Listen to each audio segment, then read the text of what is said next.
just about the only progress that Dirty Bird has realized in the past couple of years is that she's moved up in the ranking stocks. When you type in crack pipe lip on Google, she's no longer ranked 4 for the picture to come up. She's now ranked 3. Recently on Instagram, 90 Day Fiancé Update posted a picture of Michael and the Dirty Bird with cancel written across their bodies. The caption reads, "Were Angela and Michael canceled? They no longer have a happily ever after season 8 synopsis along with the other couples. Also, they were not in the recent episode and now they aren't in the preview for the next week. What say you about this? Is it coincidence or cancellation? Follow us." Let me know in the comments what y'all think about this. I'm assuming that Angela and Michael are going to appear mid-season. I don't think that they've been canceled by the network. Otherwise, there would be a public statement, I believe. I glanced at the comments and they're very interesting because in addition to the Dirty Bird, a lot of the 90 Day Fiancé fans are hoping for the cancellation of Ed, of Jasmine, of a lot of other cast members. You know what it almost feels like, and Tyree's gonna appreciate this reference. It's like that scene from Beauty and the Beast when Gaston is inciting the angry crowd, telling everyone to go kill the beast. Another fan asked on Reddit, anyone else feel like Angela was actually removed from the show? I missed the first 8 minutes of last night's show,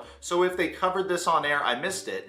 She was in the previews last week and not shown this week. I also didn't see her in the previews for next week. Do you think they finally removed her after all the new Michael drama? I sure hope so. Changu24 commented, "I think you may be right because she was definitely in the preview last week, but she wasn't in the episode, and now she wasn't even in the preview for next week, so I'm a little curious about that." But then we got Body Representative 65 commenting, "No, we didn't see Lauren and Alex in the preview either, but they haven't been cut. They'll probably bring them midway through for shorter storylines." We've been slinging out plenty of videos on the Dirty Bird the past couple months. We even made Dirty Bird emojis that are exclusive for our channel members, so make sure you join the Yourwetsock channel membership program. And what are the other benefits? I'm happy you asked. You also get exclusive content. For example, recently, Kalani has said that she never cheated on Asuelo, even though we saw it happen on that show, The Last Resort. Here's a little preview of the video I made on the Kalani situation, and that will be, once again, exclusive for our channel members, so make sure you join.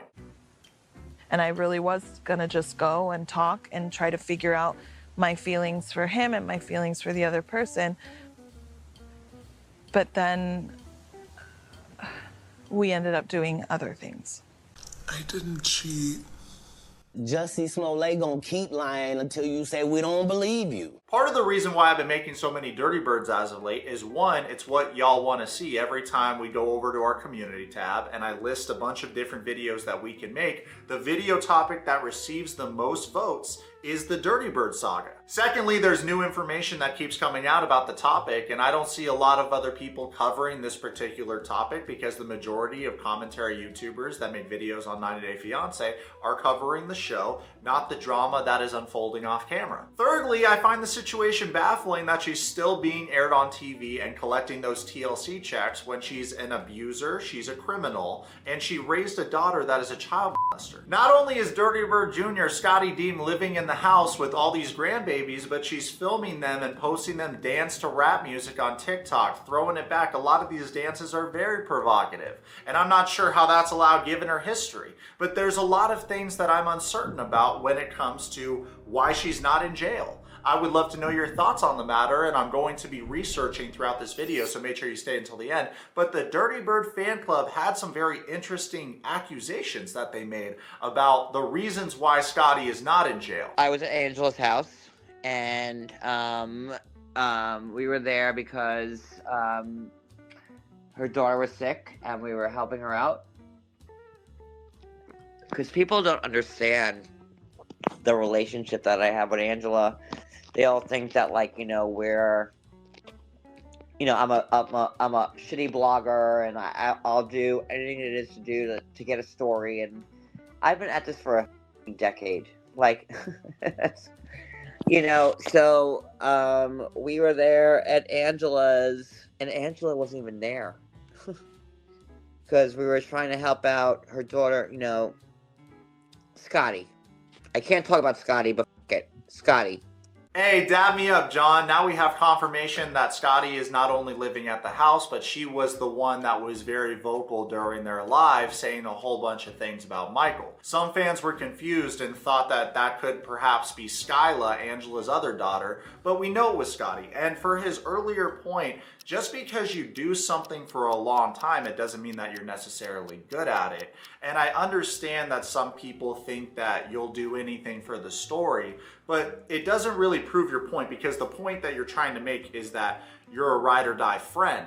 You can be a ride or die friend and still be real with someone. I would argue that the best friends are the ones that are the most honest with you. But you allow Angela Deem to run rampant and spin whatever web she wants to spin, go along with her narrative. So I could argue that you're actually not a good friend for her, to be honest, because the realest friends in my life are the ones that are the most honest with me. And when I act out, they tell me, dude, you're acting out, you're being cringe, you need to do this, this, and this, and work on yourself, and you have a warped view on this particular topic, let's bring it back. And here's another thing that you do that I pointed out, is that you get too close to the cast members. Dude, it takes a lot more than a conversation with someone to be their friend. You know, if you have a nice, vibey conversation with someone, it doesn't automatically mean you're friends, but I think you're so needy for friendship. It's like you jump at the opportunity to be friends with these cast members, and I'm genuinely curious why.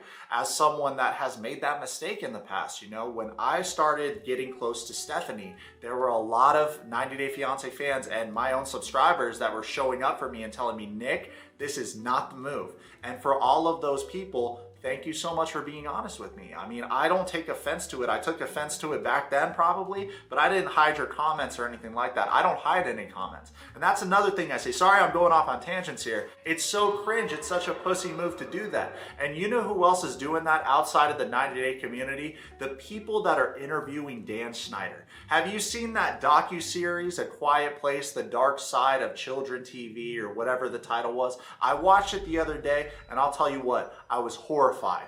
The cast of Ned's Declassified was so quick to make jokes, rape jokes in fact, which aren't even funny, about Drake Bell when he is the victim. And at 15 years old, he had a creepy predator that isolated him away from his parents and at his house molested him on the couch. That's disgusting. I woke up to him. I just opened my eyes, I woke up, and he was, just I froze and was in complete shock and had no idea what to do or how to react. Remember years ago when Terry Crews was touched by that director in Hollywood? And everyone was flaming Terry Crews for not knocking him out. Here's the thing, you get blacklisted from Hollywood and you probably get arrested and you get more time for punching someone than anyone gets time for touching someone sexually when they don't want to be touched. There are huge flaws in the system. And that's the problem I see with you, John, is you're getting close to Angela Deem and Scottie and talking about what great people they are, what a great person this girl is. She was molesting a 13-year-old child for 3 years, man, at Angela Deem's house, and Angela knew about it. Some even speculate that Angela Deem is the one that supplied them with alcohol. So we got big problems here, because how can you do that and be a good person? You can't. You can have a relationship with someone and say someone was very nice to me, however, they're still a child predator. You can say that, but the problem with you is that you give anyone that's your friend a pass. And realistically, how close are you with these people? Because you said that we were friends. I don't give a fuck about Yourwetsock. Listen, Do you even have you ever talked to him or had issues with him? You know, he has a ton of subs on YouTube, but like He does. He has a pretty good channel, a pretty big he channel. does not have like the intel I do. So like whatever. If he and me and him were buddies for years. Really? And I was if he, wondering. yeah. Oh yeah. Oh yeah. I think him and if he Yahoo wasn't gonna Nerd be are like buddies. that, you like then fine. That's it. That's on him. Like, you know what? Fuck you. If that's what you want to do to me, then I'm good with it. It's fine. Like, you know, I'm not. And like, this is my opportunity to fight up. Because, you know, he has more subs than me, so I should fight up with him. But you know what?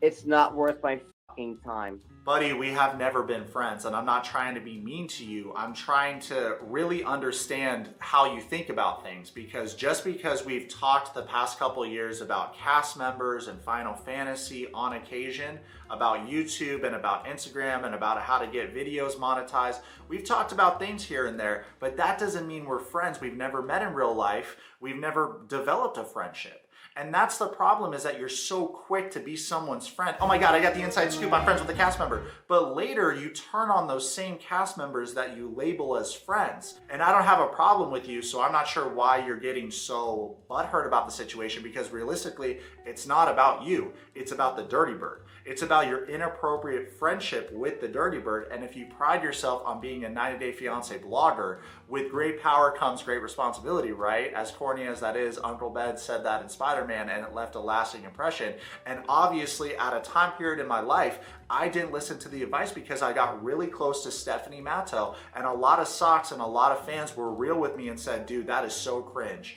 Because it betrays the audience that built you up. Because the audience wants the exclusive scoop. They want you to be real and transparent about all these cringe cast members. But when you develop a friendship or an inappropriate relationship with a cast member, you're going to be biased. Whether you do it intentionally or unintentionally, you are going to give someone the benefit of the doubt on situations where realistically they shouldn't get the benefit of the doubt, because majority of the cast members that go on the show are liars. Scottie is on complete kidney dialysis, and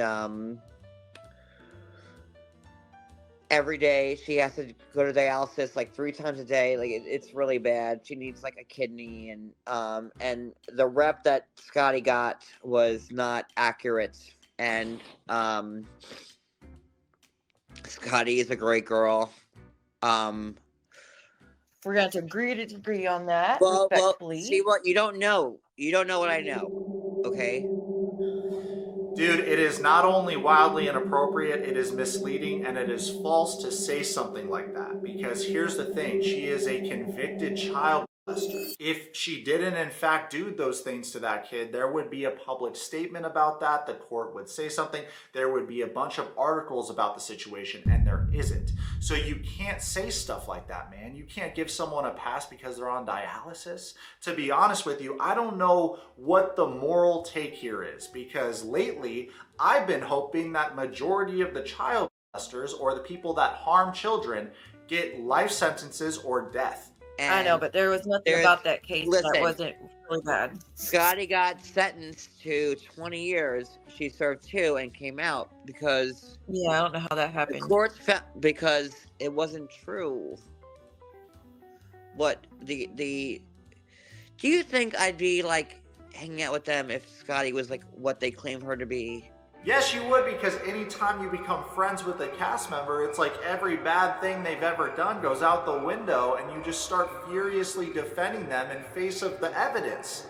So right here, what you're saying about Scottie Deem, that's not true. Socks, let me know what you think about this. So right now, you publicly said that the court system had it wrong and she didn't do what she was accused of, even though she pled guilty. The National Sex Offender website is administered by the Department of Justice. It enables everyone to search the latest information on identities and locations of registered sex offenders from all 50 states, the District of Columbia, the principal U.S. territories, and more than 150 Indian tribes. Hey John, quick question. So if you type in Scottie Deem, her name pops up, Scottie Marlene Deem, and her status says sex offender. Don't you think they would change that if it was all in fact made up? Well, look at this everyone. Google has all the answers. The COVID-19 pandemic had large negative impact on the people in U.S. prisons. Expedited releases from prison were one strategy used to decrease mortality from COVID-19. However, little is known about the re-entry experiences of those being rapidly released from custody early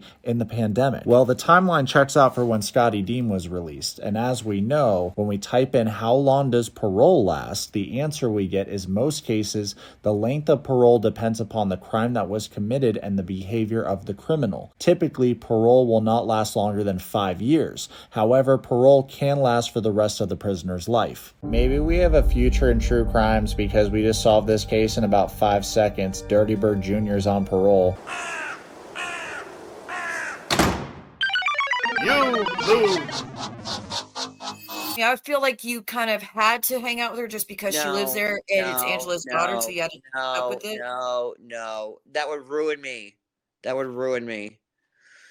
Like, I was one of the first people that reported on Scottie, like, with that. And I would never go there. You know, that's suicide. Well, not no, it's blogger suicide.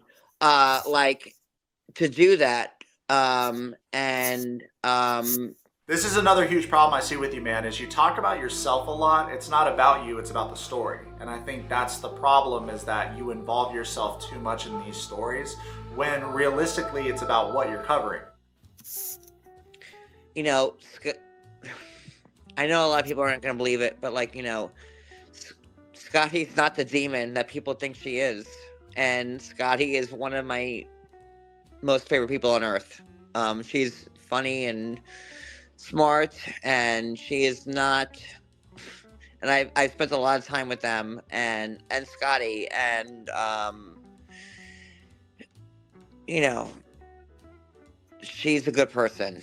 Socks, let me know what you think in the comments about this. This particular clip is one that I used in our past video, but just because you spend time with someone and they're nice to you doesn't make that person a good person. What I can say is that Scottie got sentenced to like 25 years and she served like a year and a half.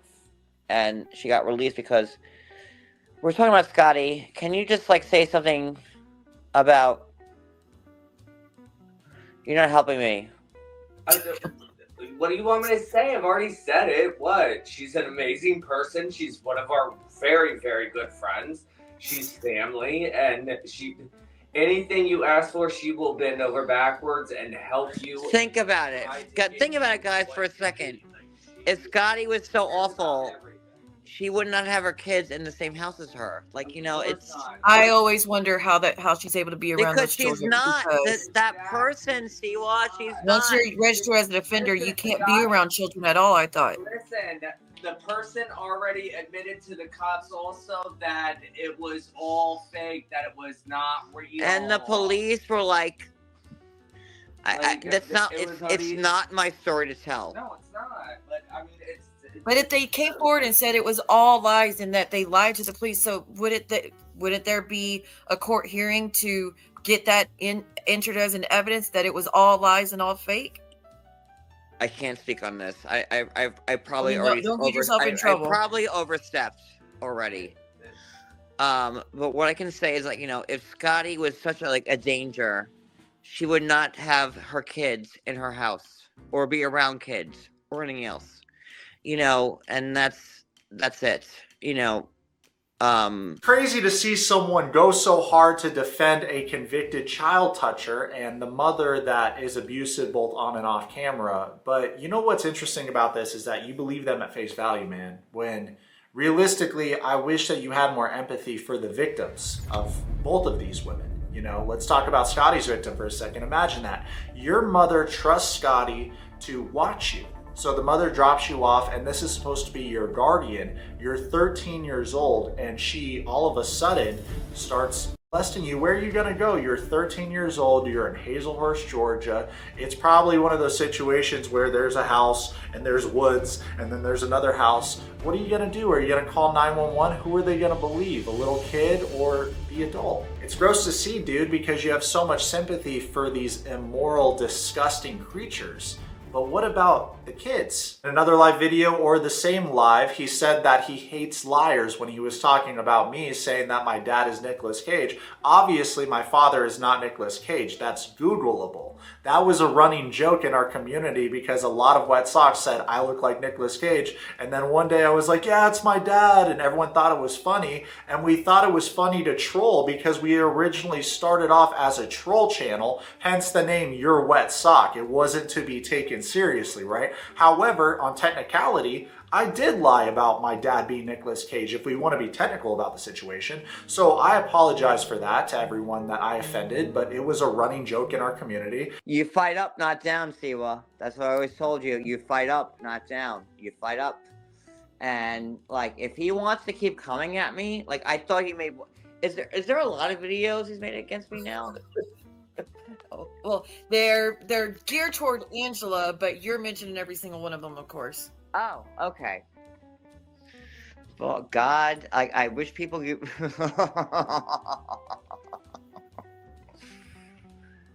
Wow, someone who poses as Nicolas Cage's son, and when you're not, Like, you're a fucking liar. I can't stand liars. I fucking hate them. What do you think is a more damaging thing to lie about? To lie about your dad being a celebrity, or to lie in defense of a convicted child molester?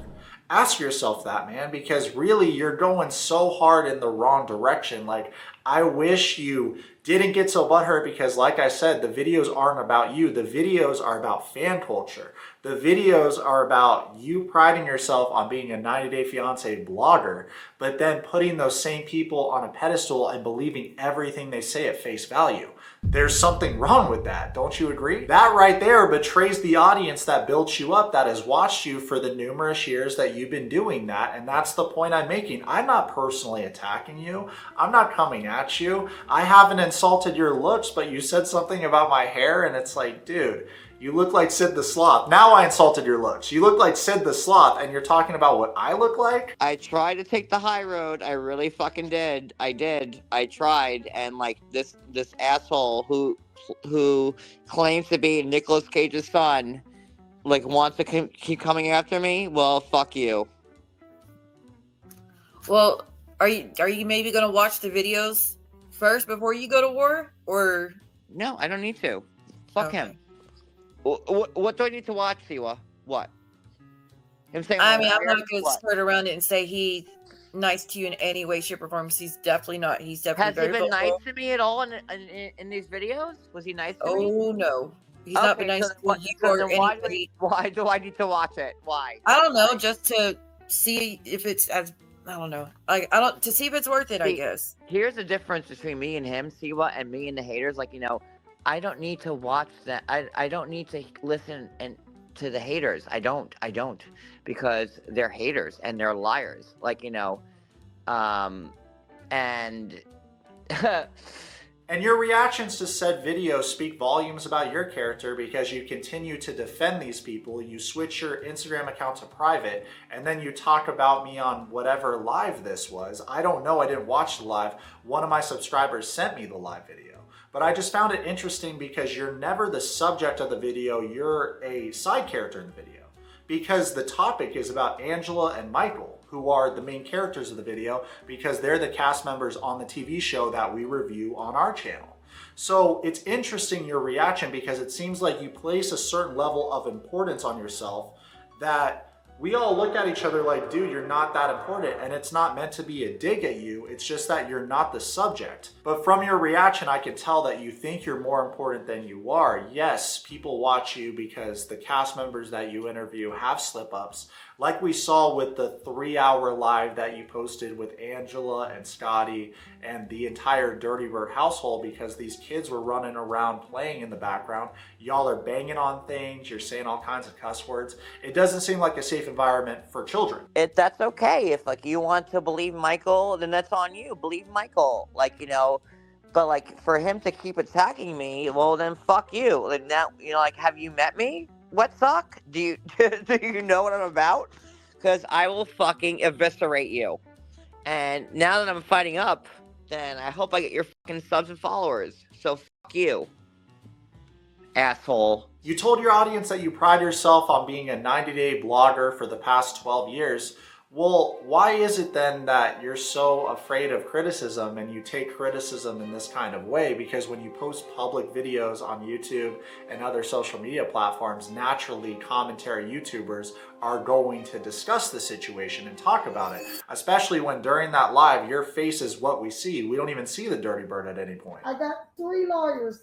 Nigerians, people that back him, get him a good lawyer because mine's $10,000 a hour. The way that you look in this live is run down, sweaty, stanky. It just is not a professional interview. The good news for John is that he is older than me and he's been doing this for longer than me, and it's never too late to change, man. It's never too late to distance yourself from the cringe cast members that go on these TV shows and go back to the roots. Go back to making videos for your audience that are informative and not biased. And to be honest with you, it's like, I feel like I personally have gone on a journey where I, started to talk to a lot of cast members, and then I realized that I was betraying myself and the audience that I built up, so I distanced myself. For the Yourwetsock, you are men and women of honor, righteous knights of God, and I am so proud of you. I'm proud of the journey that we're on. We're leveling up in different ways, all together as one big happy family. Thank you so much for supporting me and our channel, and I hope to see you next video.